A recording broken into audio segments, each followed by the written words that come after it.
तेज cabinet बैठक पर outsourcing कर्मचारी आसला बड़ अपडेट। तो क्यों डिपार्टमेंट को रेगुलर करागला तो चलते जाना। तेज राज्य कैबिनेट 24तम बैठक सोमवार अनुष्ठित होती। बैठक में मुख्यमंत्री मोहन चरण माझी अध्यक्षतार लोकसभा भवन स्थित सम्मेलन कक्ष अनुष्ठित बैठक में 3टी विभाग 4टी प्रस्ताव को अनुमोदन मिली।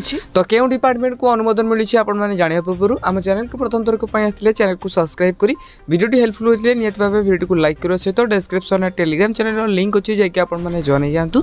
तेज साधारण प्रशासन और साधारण अभियोग विभाग 1टी इलेक्ट्रोनिक्स एंड आईटी विभाग डिपार्टमेंट 2टी प्रस्ताव को आलोचना पूर्वक कैबिनेट बैठक में अनुमोदन तेज चतुर्थ पर्यायटी चतुर्थ प्रस्तावटी को आगामी सेप्टेम्बर 18 तारिख 17तम विधानसभा चतुर्थ अधिवेशन आरंभ होगा संपर्कित प्रस्ताव था। तेज कैबिनेट बैठक नहीं मुख्य शासन सचिव मनोज आहूजा गणमाध्यम को सूचना देते बहुत जल्दी सब डिपार्टमेंट कर्मचारी आउटसोर्सिंग कर्मचारी तो स्थायी नियुक्ति दिज्व दरमा वृद्धि होगा सहित से चाकरी को रेगुलर कर।